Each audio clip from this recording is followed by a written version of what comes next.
Bonjour tout le monde, bienvenue sur ma chaîne. J'espère que vous allez bien. Moi ça va so-so là comme c'est là. J'ai pas eu ben la misère avec cette vidéo là, vous avez pas idée. Premièrement, ça a été long parce que j'ai été 2 semaines en vacances, donc naturellement j'ai pas filmé de vidéo pendant ce temps-là.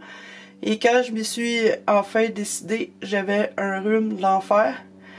Comme vous pouvez l'entendre à ma voix, c'est pas terminé, ça fait une semaine. J'ai vraiment mal à la gorge, ça n'a pas de sens. J'ai des problèmes avec ma caméra. J'ai beaucoup de problèmes avec ma caméra. Caméra qui coûte cher quand même, j'ai pas envie d'avoir la remplacer juste parce que l'écran fonctionne pas puis que elle est pas bien, elle enregistre pas bien sur mes cartes. J'espère que cette fois-là va être la bonne, c'est la 4e fois là, que je m'y reprends. J'ai des problèmes avec mon kit qui voulait pas prendre la peinture. La base aussi qui s'est déchirée, qu'il a fallu que je colle. Ce qui est embêtant, je vais vous montrer parce que c'est par là qu'on attache le kit au corps, hein, naturellement. Donc, ce qui est arrivé, c'est que j'avais la tête dans mon petit pot. Quand j'ai voulu la retirer, ça a déchiré ici et je me suis aperçu qu'il y avait une grosse bulle d'air à l'intérieur. Donc, le silicone n'avait pas bien, c'était pas bien rendu partout. Ça fait une grosse bulle d'air, ce qui a fragilisé la base. J'étais content quand même que ça m'arrive à moi ici et pas après que j'ai vendu le kit à quelqu'un qui aurait perdu sa tête. Ça aurait été très embêtant. Donc, il a fallu que je deal avec ça un petit peu, que je le répare. Et il voulait pas, absolument pas, garder la peinture sur lui. La peinture durcissait bien, sans problème, mais elle pelait, elle collait pas au silicone. Donc, il a fallu que je fasse des petites recherches, il a fallu que je fasse des expériences, il a fallu que je m'organise autrement, bref. Ça a été un petit peu compliqué. C'est la 4e fois que je reprends la vidéo. J'espère que cette fois-là va être la bonne. On va se croiser les doigts. S'il y a quelque chose qui fonctionne pas, coudonc, j'essaierai avec mon téléphone ensuite. Je vois plus d'autres options. Il y a déjà une couche de données, une couche de rouge, parce que comme je l'ai expliqué, c'est la 4e fois que je le fais, donc naturellement, je l'ai déjà peint. Là, la peinture tient bien. Si c'est un problème qui vous arrive, je vous ai parlé là, des matériels que vous devez avoir pour peindre le silicone dans la dernière vidéo. Je vous ai bien mentionné les éponges sans latex de ce type-là.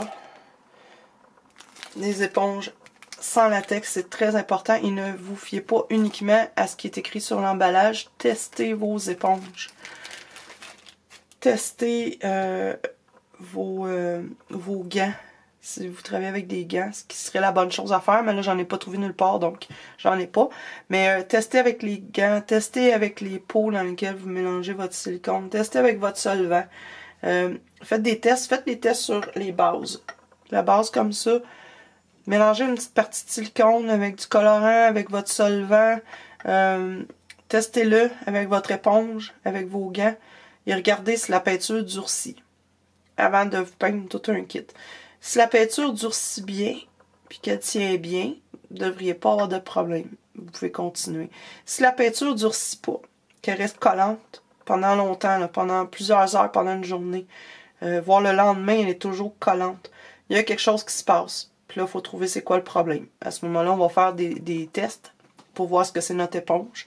Est-ce que c'est nos gants? Est-ce que c'est la surface qui a été mal nettoyée? Est-ce que c'est le solvant qui n'est pas un bon solvant pour ça? Bref, il va falloir faire des tests, là, fonctionner par essai-erreur pour voir il est où le problème. Bien important. Mon problème, moi, je pense, c'est que l'huile, le produit qu'ils mettent pour le démoulage des pièces de silicone, d'après moi, il y en avait beaucoup. Ça a été difficile à nettoyer. Je l'avais nettoyé comme il faut à l'eau savonneuse. Je l'avais passé à l'acétone. Je l'avais passé à l'alcool. Il semblerait que ça n'ait pas été suffisant. Donc, j'ai renettoyé au savon, bien rincé comme il faut. J'ai repassé à l'acétone. Et puis, j'ai repassé un coup avec mon solvant, qui est du Novok.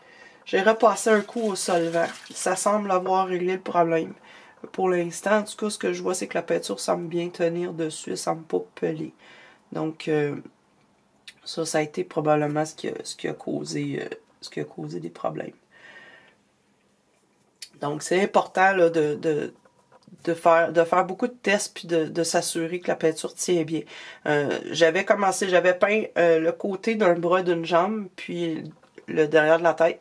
Et puis, j'ai dû tout nettoyer, enlever la peinture avec le solvant. Ça partait tout seul, donc j'ai pas eu de misère. Mais ça peut être embêtant là, si on a juste une zone, par exemple, qui est mal nettoyée puis que la peinture tient pas à cet endroit-là. Ça peut être embêtant un petit peu, ça va paraître sur notre résultat final. Donc, soyez vigilante avec ça. C'est pas comme du vinyle, là, on peut pas stripper puis recommencer comme on veut. Donc, faut vraiment s'assurer que tout soit bien dès le départ. Voilà donc pour ça. Pour la base ici, comment j'ai recollé la base. J'avais en main, je m'étais acheté ça en me disant que ça pouvait être une bonne idée pour un projet que j'ai en tête avec mes petites faces de pratique en silicone. Je voulais les coller sur un toutou en peluche pour faire un bébé toutou, là. Bref, j'avais acheté ça dans ce but-là. Ça s'appelle Silpoxy. Silpoxy, c'est un adhésif silicone utilisé pour coller du silicone à d'autres silicones ou encore à d'autres matériaux. Je l'ai pas testé encore avec les autres matériaux, mais j'étais très heureuse de l'avoir sous la main pour coller ma base. Comme ça, je suis certaine que la base est bien resolidifiée ensemble puis qu'elle ne déchirera pas. Donc c'est super là, d'avoir ce produit-là sous la main. Dispendieux un petit peu, mais ça peut sauver ben, des problèmes. Et puis, si vous avez déjà une poupée en silicone chez vous, puis qu'il arrive un accident, par exemple, un doigt se déchire, une oreille, vous pouvez recoller avec ça sans trop de problème. Ça va peut-être paraître un petit peu, mais au moins, la pièce peut être recollée. Donc, voilà pour ça. J'ai fait des tests avec l'Ecoflex. J'avais parlé de la peinture Psychopainte. Mais j'ai fait des tests aussi avec Ecoflex 20. Je me disais peut-être ma peinture qui est pas super, puis qui est peut-être plus bonne. Donc j'ai fait un test avec Ecoflex 20. Ça fonctionne très très bien. C'est beaucoup plus dispendieux. Comme vous voyez, ça vient vraiment des plus gros pots que ces petits pots de peinture-là. N'empêche que ça a la même fonction, c'est-à-dire qu'on peut totalement peindre avec ça, rajouter du colorant et puis peindre. Et c'est beaucoup plus liquide, donc c'est agréable à travailler. On a besoin de beaucoup moins de solvant pour avoir une belle consistance, donc ça peut être intéressant aussi. Naturellement, c'est des très gros pots, donc il faut en faire beaucoup pour rentabiliser. J'échappe tout. J'échappe tout aujourd'hui. Bon. Donc, voilà pour ça. J'ai commencé on va commencer par le début, là. Pour ce qui est des couleurs, ok? Faites pas nécessairement les mêmes étapes que moi, ou essayez pas de savoir exactement quelle couleur j'utilise et comment et dans quel ordre. Ça fonctionne pas comme ça. C'est un petit peu plus compliqué que ça. Premièrement, ça va dépendre de la couleur de base de votre silicone. Vous voyez ici, j'en ai un qui est plus foncé que lui. Puis déjà, lui, je le trouvais très pâle par rapport à d'autres silicones avec lesquels j'ai travaillé. Et celui-là, il est très, très, très, très pâle. Donc ça va jouer beaucoup. Parce que le silicone est extrêmement transparent, beaucoup plus que la peinture acrylique. Donc, même si la peinture acrylique, on la dilue énormément, le silicone reste quand même beaucoup transparent. Donc, la couleur de base de votre kit va affecter les couleurs que vous allez utiliser. C'est pas facile de neutraliser du silicone. Moi, je sais même pas. J'aime mieux travailler avec ce que j'ai. Donc, naturellement, je peux utiliser plus de rouge que vous là, pour arriver au même résultat. Donc, essayez pas trop de vous fier sur les couleurs que je vais vous donner. Vous pouvez aussi utiliser la couleur peau flèche sans problème avec le silicone. Vous pouvez l'utiliser tel quel, vous pouvez la diluer avec du blanc, vous pouvez la rendre un peu plus foncée en ajoutant du brun. Vous pouvez jouer avec ça, vous pouvez peindre tout votre kit avec ça, naturellement sans le mottling puis les autres couleurs qu'on va utiliser là. Mais pour le teint de peau de base, il n'y a pas de problème à utiliser ça. Contrairement à la peinture acrylique, ça ne laissera pas un kit crayeux, cireux. C'est vraiment... Ça va faire comme les autres couleurs. C'est un silicone transparent. Donc, il n'y aura pas de souci à ce niveau-là. Donc, vous pouvez très bien seulement utiliser ça si vous le souhaitez. Moi, j'aime bien travailler avec les couleurs primaires. J'ai l'habitude. Donc, je préfère comme ça. Mais vous pouvez très bien utiliser ça. Donc, ce que je vais faire comme tutoriel, ce sera pas au niveau des couleurs en tant que tel. Ça va plus être au niveau de la technique, de la méthode.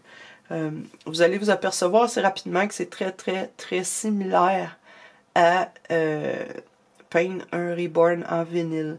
Donc, si vous avez de l'expérience avec un Reborn en vinyle, d'ailleurs, je vous suggère fortement de commencer par ça avant de vous lancer dans le silicone. Ça va vous donner un avantage, là. Vous allez vite prendre le coup de main. Puis, vous ne devriez pas avoir de difficulté avec les couleurs. C'est exactement les mêmes étapes, là, ou à peu près. Moins de couches, peut-être. c'est la seule chose. Là où est-ce que ça diffère beaucoup, c'est dans l'application. Vous allez vous en apercevoir. L'application n'est pas du tout la même. Le temps de travail aussi est vraiment, vraiment différent. Quand on fait notre mélange de peinture, la peinture dans le pot, quand je parle du pot, là, ça peut être votre palette ou un petit verre comme ça. Là. La durée de vie en pot, c'est à peu près 25 minutes. Quand vous allez voir, rendu au bout de 20 minutes, votre peinture va commencer à devenir vraiment plus épaisse. Ça va être difficile à appliquer. Elle ne sera pas durcie, mais elle va être vraiment difficile à appliquer. Elle va faire des boutons. Ça va être dur à travailler.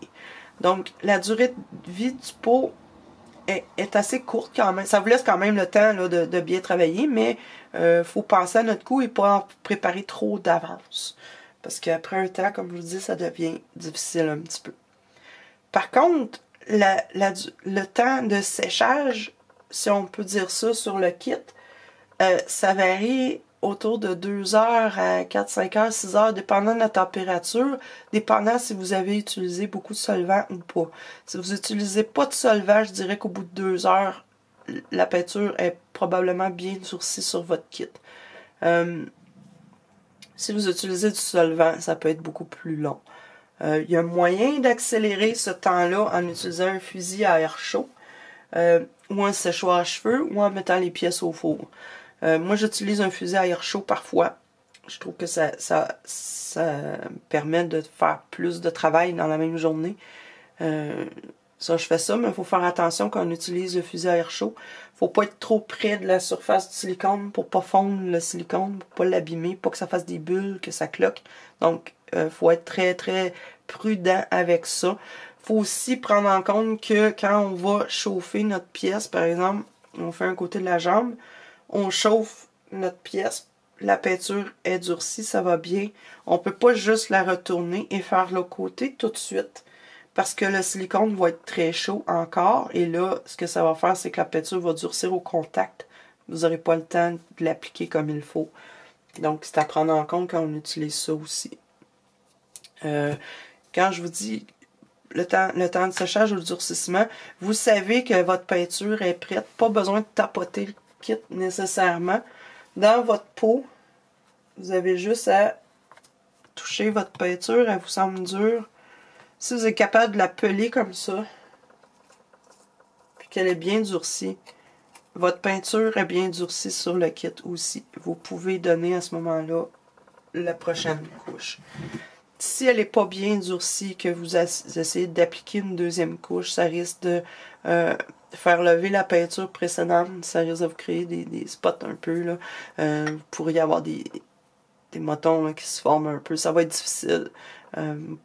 Si elle est vraiment pas sèche du tout, vous allez effacer ce que vous avez mis auparavant. Donc, il faut vraiment attendre. C'est très long, ça demande beaucoup de patience de faire du silicone. Si vous n'étiez pas patient avec les Reborn parce que ça vous prenait 30 couches, lancez-vous pas dans le silicone, vous allez pleurer.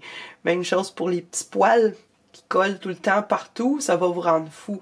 Si c'est quelque chose qui vous dérangeait déjà beaucoup avec le vinyle, soyez consciente que ça va vous déranger encore plus avec le silicone.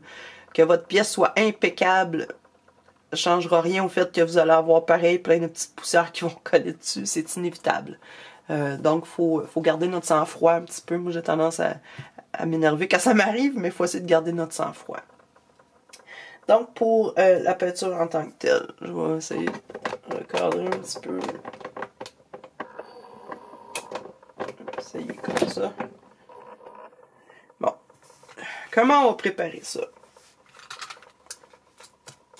Ça va vous prendre un cure-dent. Cure-dent normal, là, c'est pas un problème. Mais un petit cure-dent pour prendre votre pigment. Vous allez avoir besoin de petits bâtonnets pour mélanger. Ça peut être des petits bâtonnets comme ça, c'est une espèce de cure-dent cocktail, là. Ou des petits bâtons de popsicle, là, que vous pouvez utiliser, des petits bâtons de bois. Ça peut être des petites cuillères en plastique, ça peut être n'importe quoi qui va vous permettre de bien remuer et que ça coûte pas cher puis que vous en avez beaucoup parce que ça durcit dessus puis c'est plus utilisable après un certain temps. Vous remplissez vos seringues. Prenez la peine de bien les identifier. Très important. Pour pas, premièrement, pour pas vous mélanger quand vous mélangez vos peintures, mais aussi quand vous allez les remplir à nouveau. Pour pas mettre la partie A dans la partie B, quand vous allez la remplir, ça va figer dans votre seringue. Donc, bien important qu'il soit très très bien identifié. Commencez toujours par la même seringue quand vous faites votre mélange. Commencez toujours par la même. Pourquoi? Parce que si vous alternez d'une fois à l'autre, à un moment donné, vous ne saurez plus. J'ai-tu mis la partie A ou la partie B cette fois-là? Quelle autre partie là, je suis rendue? Laquelle? Puis là, vous allez deviner. Puis ça va vous gaspiller beaucoup de temps puis de peinture. Donc, essayez de commencer toujours par la même. J'ai tendance à commencer toujours par la partie B. Donc, ce que je vais faire, je vais utiliser ma graduation pour obtenir la même quantité des deux parties. Donc, je vais compter en ligne. Donc, je me mets une ligne, 2 lignes, 3 lignes. Je devrais en avoir pas pire comme ça. Je ne vais pas m'en faire trop à la fois. Ensuite, avant même d'intégrer l'autre partie, je vais utiliser mon colorant. Dans ce cas-là, je vais continuer avec mon rouge. Il faut que je fasse le deuxième côté de mes membres.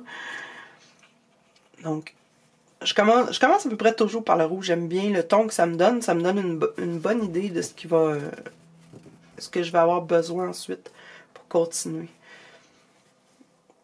Une petite touche de colorant, pas trop, vraiment pas trop. Juste pour dire, une petite touche mélangée. C'est toujours plus facile de rajouter du colorant que d'en enlever. Si vous en mettez trop, vous allez avoir de la difficulté. Votre peinture risque de ne pas durcir comme il faut. Donc c'est vraiment très peu. C'est très puissant ce colorant-là. Assez pour que ça soit bien transparent, mais que ça paraisse quand même un petit peu. Puis vous allez jouer avec la concentration là, selon ce que vous faites, les veines ou le mottling, les replis, peu importe. Gardez en tête que là, vous n'avez toujours pas ajouté la deuxième partie ni de solvant. Donc ça va être un petit peu plus foncé au départ. N'utilisez pas votre cure-dent pour mélanger les deux parties ensemble parce que vous allez peut-être avoir besoin de rajouter du pigment. Il ne faut pas qu'il y ait les deux parties ensemble, autrement vous allez avoir un problème si vous mettez ça dans votre pot de pigment. Donc, je vais rajouter ici ma partie A. 2.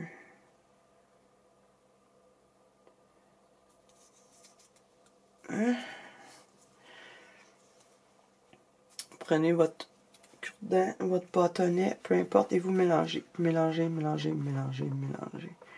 Mélangez encore et encore et encore. Bien mélanger, c'est bien, bien important. Frottez, grattez les côtés. Assurez-vous que tout est bien intégré. Les deux parties sont bien intégrées une à l'autre.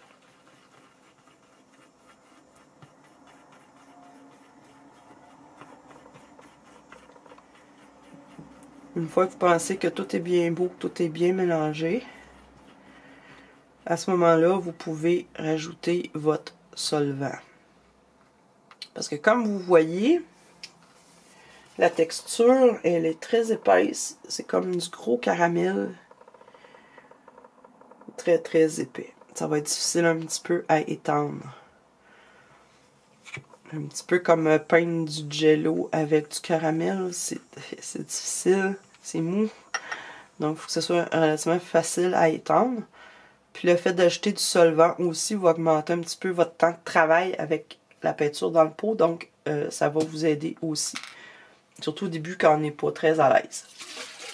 Là, je vais essayer de mettre mon solvant sans en mettre partout. Comme hier, je m'en suis renversé partout. J'ai pas aimé ça. Je vais utiliser mon Novoc. Vous pouvez utiliser un solvant normal pour l'huile, pas de problème. Ce produit-là, il est dur à obtenir. Il est très dispendieux, très dur à obtenir.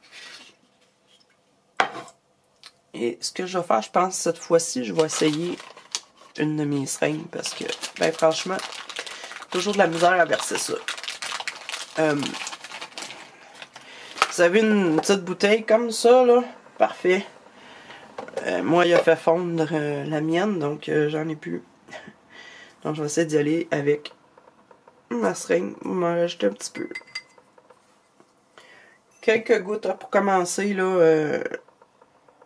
On peut aller jusqu'à 50% si c'est pas plus. Même si je le suggère pas. Ça va prendre une éternité à sécher. Mais avec ce produit-là, il n'y a pas de danger. On peut le rendre vraiment liquide. N'oubliez pas qu'il y a certains artistes qui utilisent de la peinture à air, là. Des fusils de peinture à air avec le silicone. Donc, ça peut être dilué quand même pas mal, là. Bon, c'est déjà un petit peu plus liquide. Ça va être un petit peu plus facile. Maintenant, pour l'application, prendre une éponge. Vous allez en passer beaucoup des éponges. Hein?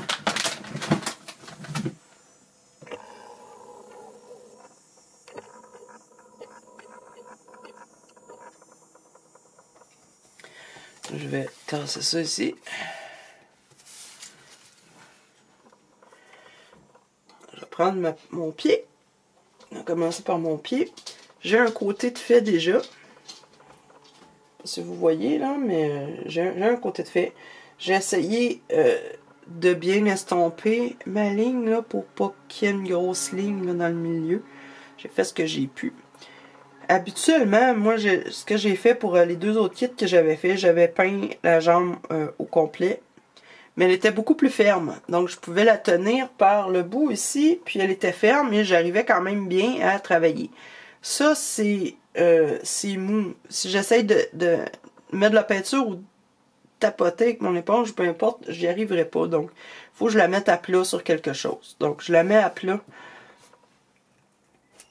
Et à ce moment-là, comme elle est à plat, j'ai pas le choix d'attendre de faire un côté à la fois.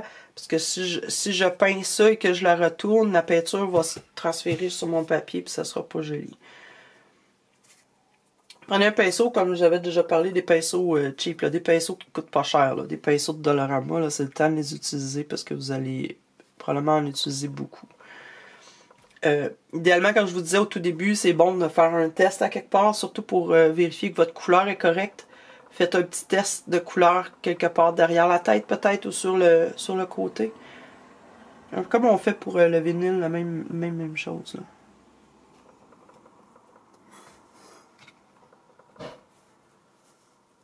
J'ai peut-être pas mis suffisamment de solvant.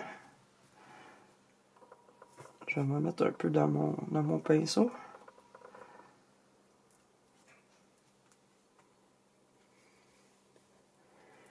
Et comme vous pouvez voir, je suis pas très précise avec la peinture.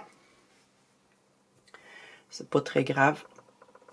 Parce que vous allez... Ça peut approcher un petit peu. Vous allez tapoter. Comme on fait pour la peinture sur un Reborn en vinyle. Vous allez venir tapoter votre peinture. L'étendre finalement. Vous assurez qu'il n'y a pas d'excès, qu'il n'y a pas de blob que la peinture est bien égale partout. C'est ce que ça va vous permettre de faire. Il n'y a rien de pire que de voir un reborn en silicone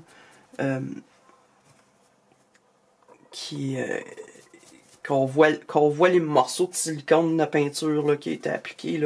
J'en ai vu quelques fois de ça et c'est vraiment pas joli. Là. Donc on fait attention de bien l'étaler partout.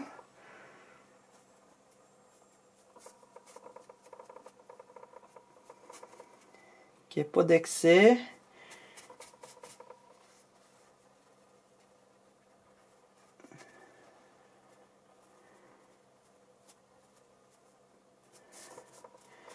Comme je vous dis, c'est pas facile avec quelque chose de mou comme de la gelée, mais on fait de notre mieux. En essayant naturellement de toucher le moins possible. Là. Je vais faire mon possible pour ça, jusqu'à ce que je me trouve les gants.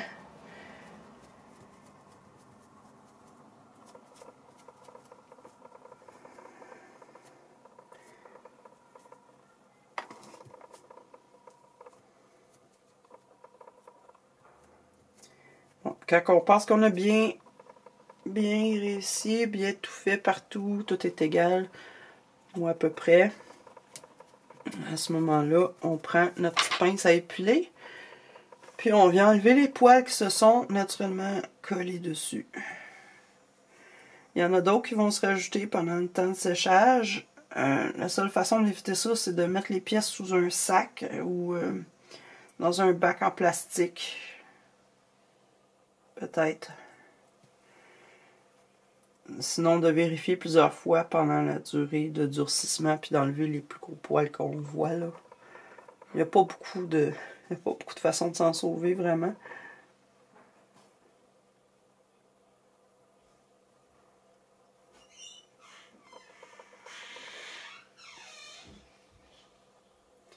Bon, une fois que la pièce vous semble propre et correcte,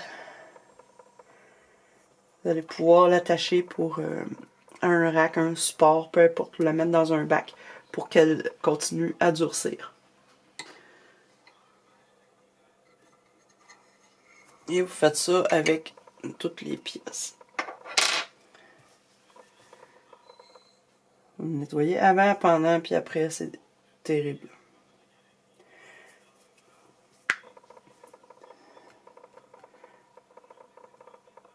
Le silicone durcit assez rapidement. Aujourd'hui, il fait très très chaud.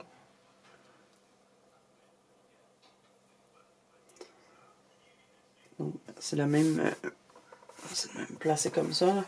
Même méthode pour la main. C'est de ne pas oublier entre les doigts.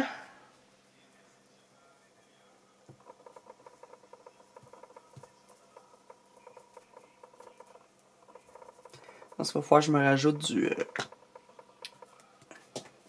solvant. Quand votre peinture devient un petit peu trop pleine, votre éponge devient un petit peu trop pleine de silicone, là. Vous voyez que non seulement ça absorbe pas, mais ça étend pas bien, puis ça fait des motons, là. C'est le temps de la changer, ou ben donc utiliser tous les côtés de votre éponge pour maximiser l'éponge.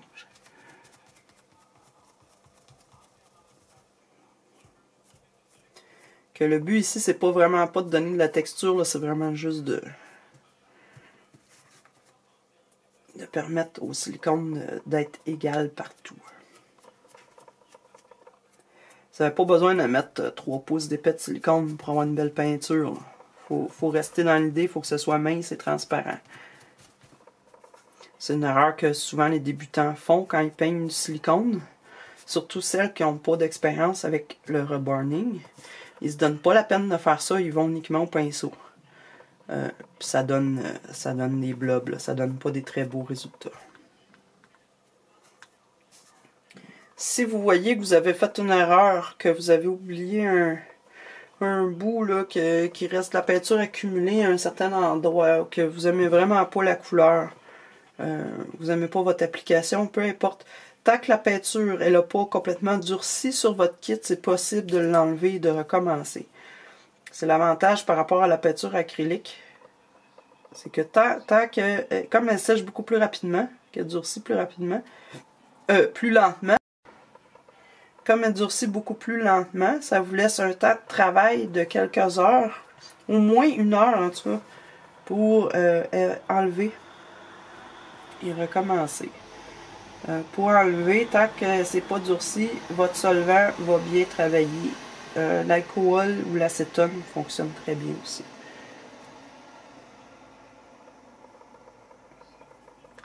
Donc ça me semble correct. Et les dames qui sont perfectionnistes, vous allez peut-être avoir un petit peu de misère aussi parce que ça sera jamais parfait. Ça sera jamais parfait. C'est trop difficile à peindre pour que ça soit... d'avoir un résultat impeccable. Donc faites-vous-en pas avec ça. C'est normal. Vous allez probablement avoir de la misère un petit peu là, au début. Vous allez vouloir que tout soit parfait et ça ne le sera pas. Ça va vous rendre folle. Mais faut se faire à l'idée que non, c'est pas parfait. Il va y avoir des zones plus épaisses que d'autres. La peinture qui va manquer un petit peu à certains endroits. C'est vraiment difficile d'atteindre la perfection avec le silicone. Voire, je pense que c'est carrément impossible. C'est la beauté d'une œuvre d'art aussi, c'est pas parfait.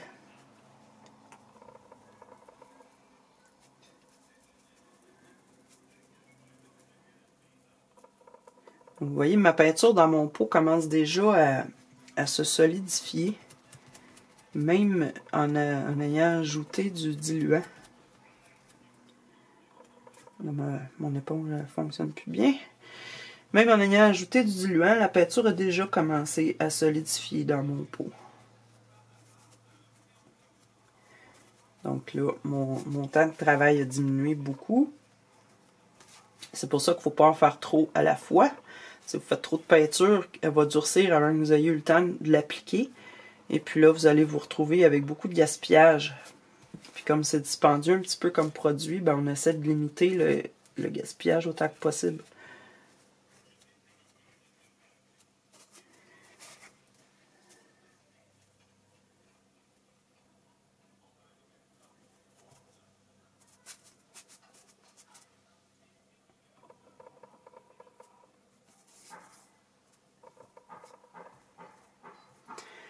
Un petit truc que je peux vous donner si... regardez mon pied, là. Petit truc que je peux vous donner pour vos couleurs, là, si vous pouvez pas naturellement faire des grosses quantités à la fois ou que vous passez quelques jours ou une journée avant de faire l'autre côté de votre membre et vous voulez que ça matche exactement, prenez en note les mélanges de couleurs que vous avez fait, prenez en note la quantité. T'sais, prenez en note la quantité de millilitres que vous avez utilisé la première fois pour votre peinture. Puis rajoutez par exemple une pointe de cure-dent, 2 pointes de cure-dent pour avoir votre concentration de couleur. Ça va vous donner une bonne idée là, pour pouvoir continuer avec une couleur très similaire là, pour la fois d'après. Si la fois d'après, vous utilisez 2 fois plus de peinture, mais la même quantité de pigment, vous n'aurez pas exactement la même concentration, évidemment. Donc, c'est un bon truc pour ça. Il me reste une main à faire en espérant que la peinture ne me lâche pas. Ça va être correct. Il y a des poils. J'essaie d'éviter de toucher trop à ma pièce, ce qui n'est pas évident.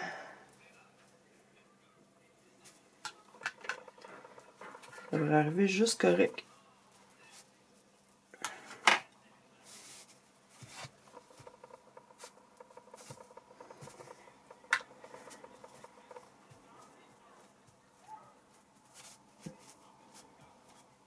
Les doigts, c'est le plus difficile parce qu'il faut aller sur les côtés aussi.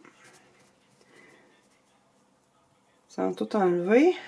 On ne veut pas tout enlever, on veut juste éviter les accumulations dans les replis et tout. Là. Ça, j'ai un trou dans la paume. C'est embêtant un petit peu.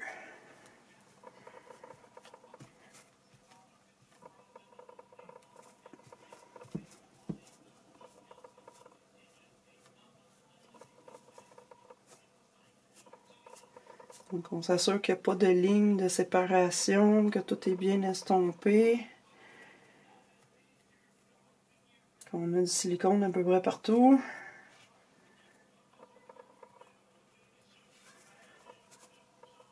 Voilà, je pense que ça va être pas mal ça.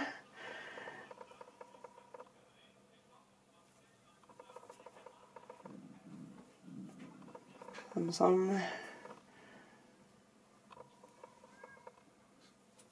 Ça me semble assez bien. Excusez, vous voyez plus ma main que la sienne. Ça me semble assez bien. Donc on va laisser ça assécher. Pour la tête, là, c'est exactement la même chose. Là, je la ferai pas parce que je l'avais déjà donné, là, la couche.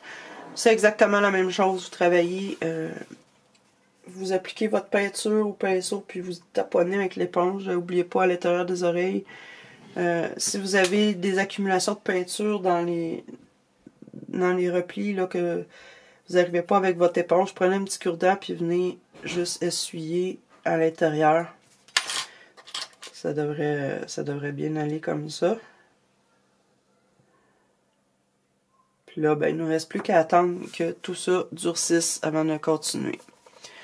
Donc, voilà pour comment on met la peinture sur notre kit. Pour rincer votre pinceau, votre solvant, et puis vous frottez bien, vous nettoyez bien.